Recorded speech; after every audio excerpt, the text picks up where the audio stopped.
안녕하세요. 한국공론포럼 박교수입니다. 우리가 공론장을 위한 조건과 과제라는 제목으로 지금 공부를 하고 있는데요. 이번과 다음에 주민주권 강화를 위한 활동 방향이라고 하는 주제를 가지고 공부하도록 하겠습니다.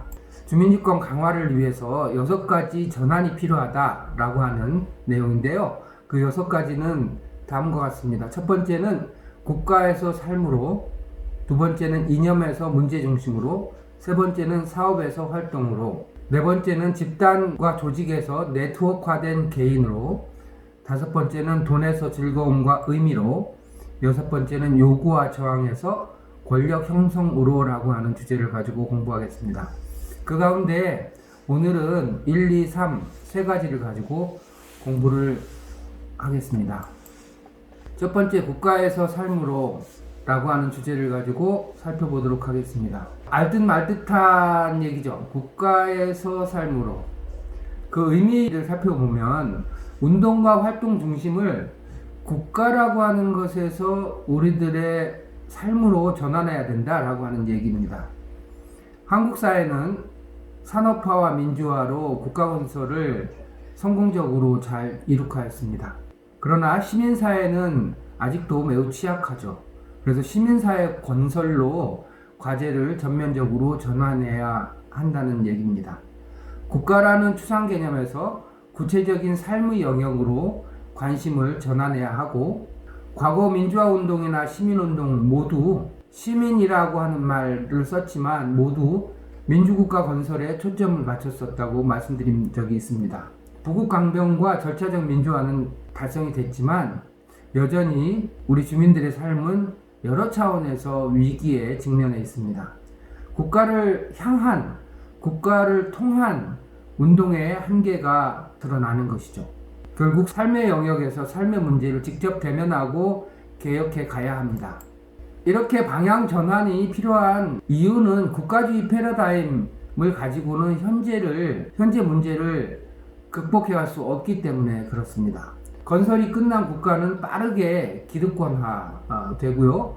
국가는 시민사회 건설에는 아무런 관심이 없습니다. 우리가 국가 건설 단계를 쭉 거쳐왔잖아요.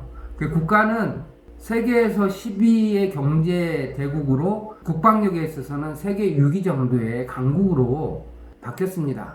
우리는 이렇게 부국강병이 되면 우리 삶의 질도 훨씬 더 좋아질 거라고 하는 기대감을 가지고 살아왔죠.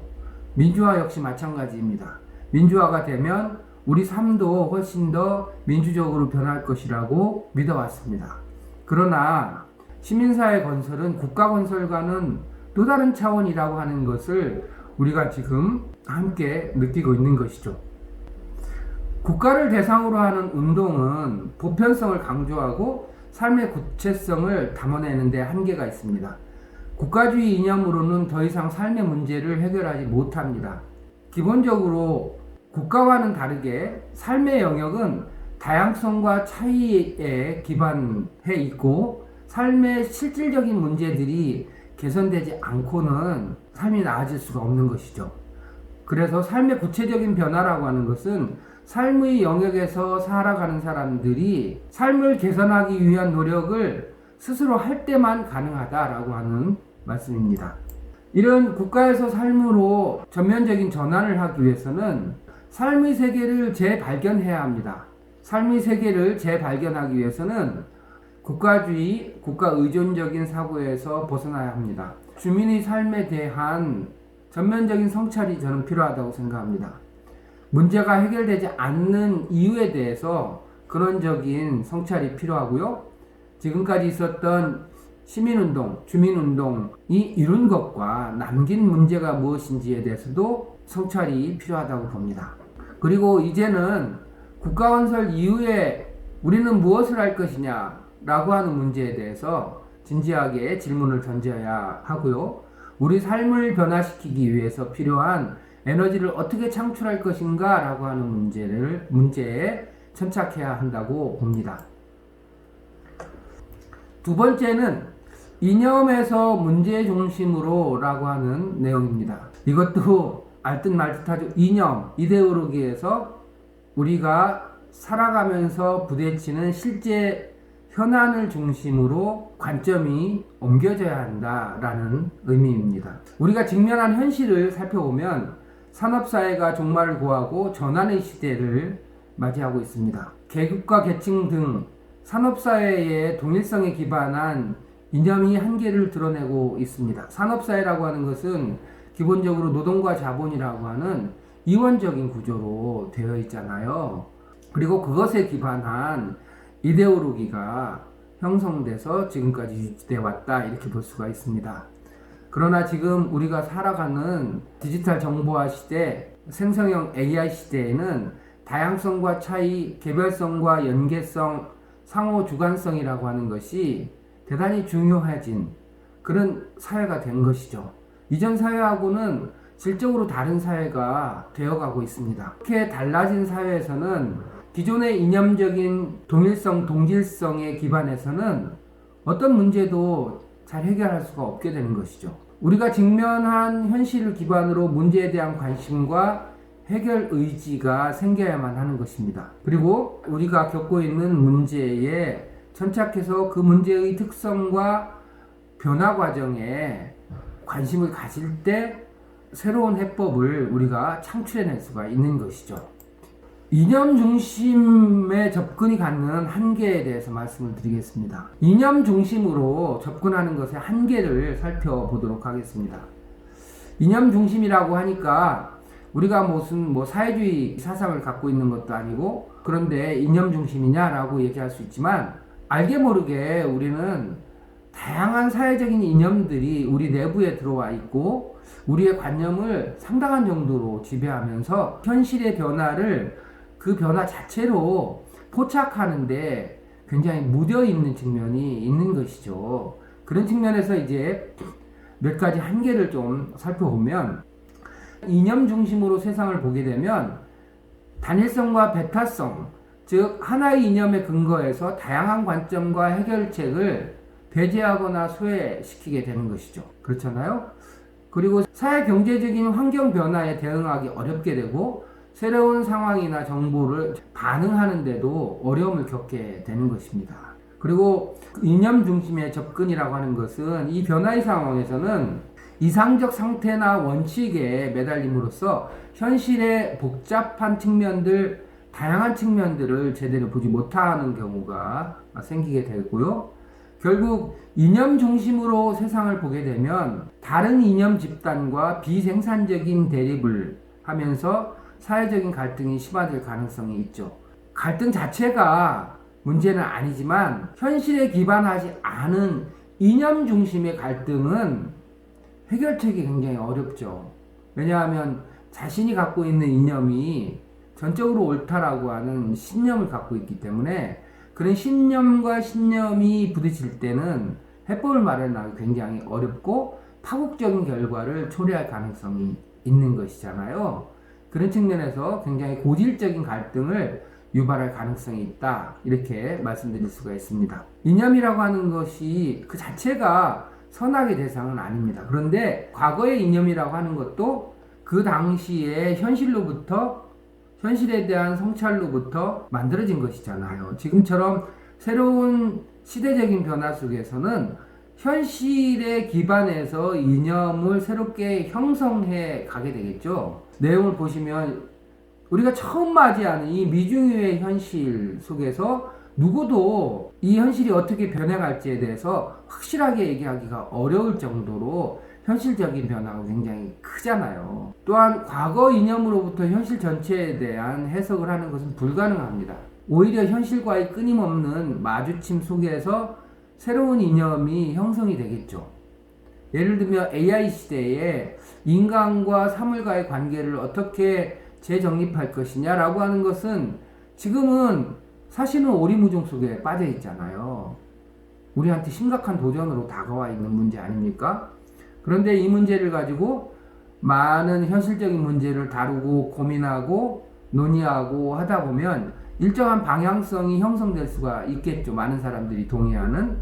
그렇게 해서 새로운 이념이라고 하는 것은 현실과 유리된 채로 존재하는 것이 아니라 현실 그 자체를 끊임없이 대면하고 해결하기 위해서 노력하는 과정 속에서 새로운 이념은 오히려 출현하는 것이다. 이렇게 이해를 하시면 되겠습니다. 우리가 문제 중심으로 접근해야 된다라는 말을 하잖아요. 그럴 때 여기서 말하는 문제라고 하는 것은 무엇일까요? problem, 이벤트, 액시던트? 여기서 말하는 문제라고 하는 것은 구체적이고 실질적인 어려움이나 도전을 의미합니다. 우리 앞에 닥친 문제들, 닥친 현안들이라고 하는 의미가 강하죠. 우리들 삶의 질에 영향을 미치는 실질적인 상황이나 조건을 말하는 것이고요. 문제 중심 접근은 이런 문제를 어떻게 우리가 식별하고 분석하고 해결해 갈 것이냐라고 하는데 초점을 맞추는 접근 방식을 의미한다, 이렇게 말씀드릴 수가 있겠습니다. 이렇게 우리가 문제 중심으로 접근을 하면 다음과 같은 특징을 나타낼 수가 있습니다. 첫 번째는 구체성이죠. 추상적인 이념이나 원칙이 아니라 구체적인 상황이나 조건을 중시하게 되는 것이고요. 그 다음에 문제를 중심으로 접근을 하면 그 문제를 보는 관점에 있어서의 차이, 입장에 있어서의 차이, 이해관계에 있어서의 차이가 드러나 보이게 되잖아요. 따라서 해결책 역시 다양한 분야의 지식과 전문성이 필요하다는 것을 우리가 인식할 수 있게 됩니다. 또한 문제를 중심으로 해서 볼 때 문제와 문제는 서로 연결되어 있다라고 하는 것을 우리가 알 수 있습니다. 우리가 인구 절벽과 지역 소멸, 또 수도권 집중이라고 하는 문제는 상호 연결성을 갖는다는 것을 알 수가 있게 되는 것이잖아요. 그래서 결국 문제에 대한 접근은 다른 영역에 대한 영향, 또 통합적이고 종합적인 접근을 필요로 하게 되는 것이죠. 따라서 문제 중심의 접근을 할 때래야 다양한 사람들이 함께 모여서 논의를 하고 전문적인 지식을 결합하고 다양한 사람들과 논의를 통해서 합의를 도출해야 될 필요성을 절감하게 되는 것이죠. 이해가 되실 겁니다. 이렇게 문제 중심으로 접근을 하는 목적을 살펴보면 실질적인 문제 해결을 통해서 사람들의 삶을 향상시키는 것이고요. 구체적인 행동과 변화를 촉구하는 실용적인 접근이기 때문에 그런 것이고요. 또 문제 중심으로 접근할 때라야 다양한 관점을 우리가 수용할 수 있고 협력적인 해결책을 모색할 수가 있기 때문입니다. 세 번째는 사업에서 활동으로 라고 하는 주제를 가지고 살펴보도록 하겠습니다. 사업에서 활동으로 해서 여기서 말하는 사업이라고 하는 것은 무슨 회사가 하는 경제활동으로서의 사업이라기보다는 민간 거버넌스의 매개물로서의 사업이라고 하는 의미입니다. 지난 10년간 진보정부 또는 지자체에서 민간협력 사업을 굉장히 많이 진행했잖아요. 그래서 사업을 매개로 해서 시민사회와 정부 행정이 같이 결합돼서 그 사업을 수행하는 일들을 광범위한 차원에서 해왔습니다. 마을 만들기도, 또 도시재생 사업, 사회적 경제 관련된 사업, 할 것 없이 굉장히 많은 주민자치회에서도 다양한 행정과의 사업들을 진행해 왔잖아요. 이렇게 사업을 매개로 한 거버넌스라고 하는 것, 민간협치라고 하는 것이 도대체 우리한테 어떤 의미를 남겼느냐라고 하는 것에 대해서 고민할 필요가 있는 것이죠. 결국은 이 사업을 중심으로 한 관계가 우리한테 어떤 의미를 남겼느냐라고 하는 것을 제대로 성찰할 때 이 이후에 우리가 무엇을 해야 될 것인가 라고 하는 것을 도출할 수 있기 때문입니다. 대체로 드러난 문제를 몇 가지 차원에서 살펴보면 첫 번째는 지속 가능성이 없는 행정 의존적인 활동이 되었다라고 하는 것입니다. 많은 시민사회 활동이 행정에서 제공하는 예산과 지원에 의존해 왔던 것이죠. 민간 거버넌스라고 하지만 거기에 필요한 그 사업에 필요한 모든 재원은 대부분 다 행정이 제공했던 것이잖아요. 예산을 통해서. 그리고 이런 구조는 행정 변동이나 정책 변경 시에 사업의 지속성을 위협하게 됐죠.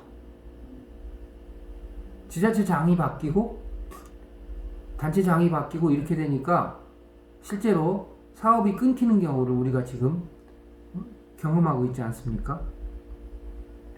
결국은 시민사회의 자율성과 주도성을 약화시키는 요인으로 작용했다. 이렇게 말씀드릴 수가 있고요.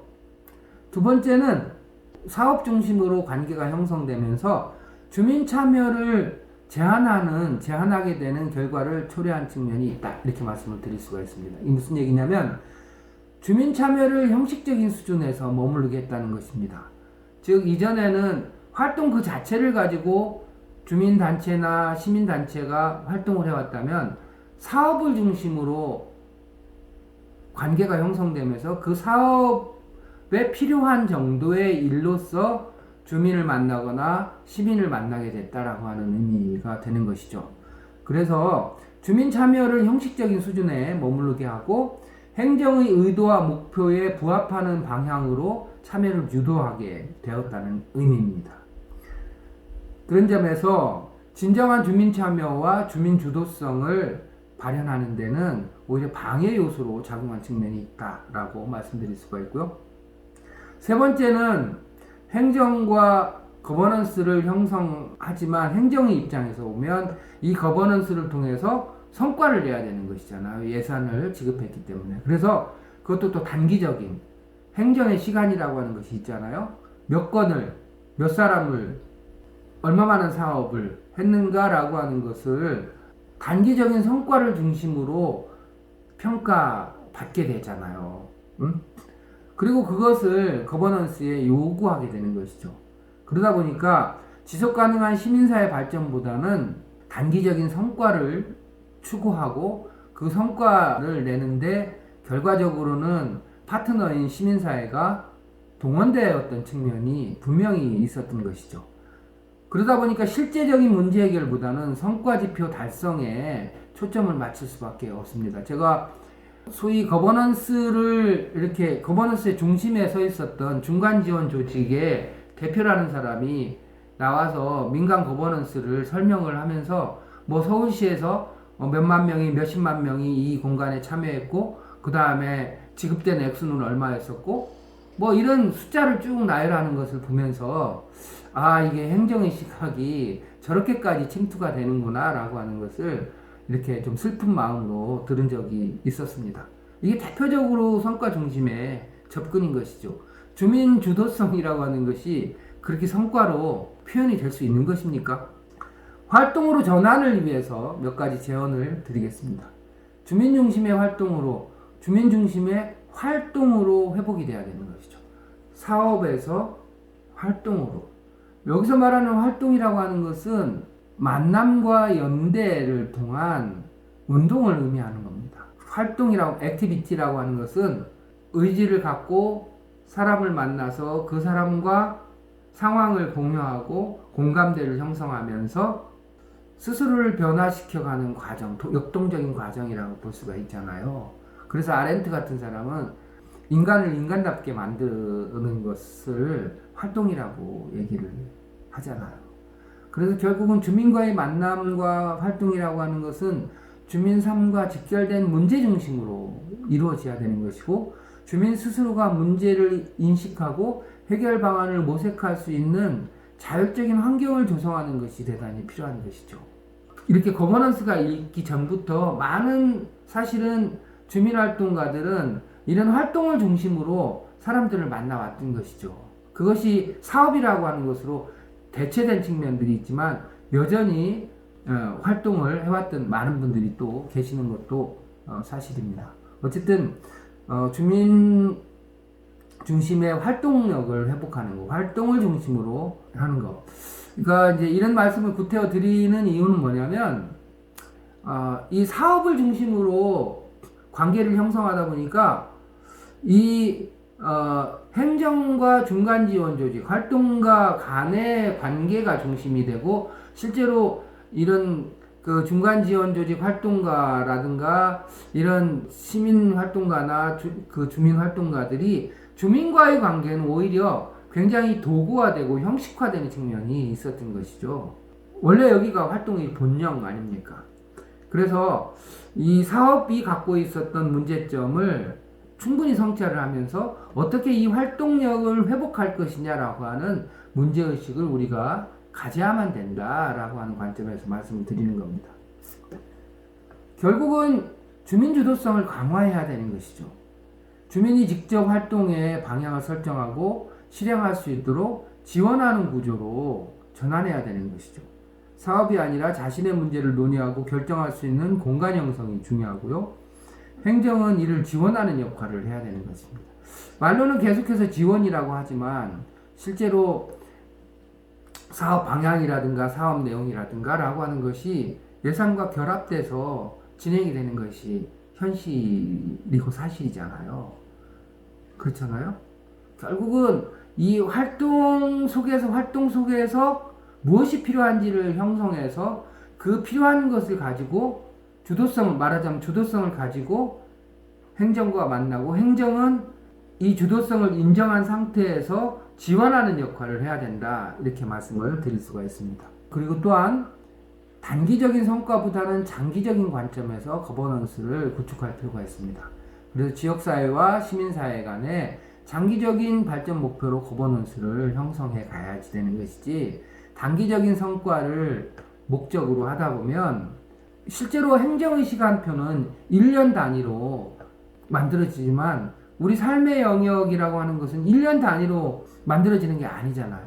결국은 이 삶의 영역이 변화되기 위해서는 보다 더 장기적인 관점을 가지고 거버넌스를 형성을 할 수밖에 없게 되는 것이죠. 지속 가능한 시민사회 활동, 그리고 그 관점 속에서 어떻게 하면 지속 가능한 시민사회 기반을 형성할 것이냐, 어떻게 하면 주민들의 삶의 질을 더 좋게 변화시킬 것이냐 라고 하는 관점에 서서 민간협력을 만들어 가야 된다, 이렇게 정리해서 말씀을 드릴 수가 있겠습니다. 오늘 국가에서 삶으로, 이념에서 문제 중심으로, 사업에서 활동으로 라고 하는 세 가지 관점에 대해서 말씀을 드렸습니다. 다음 시간에는 남은 세 가지에 관해서 또 꼼꼼하게 살펴보도록 하겠습니다. 오늘 강의가 좋으셨다면 구독과 좋아요 부탁드립니다. 감사합니다.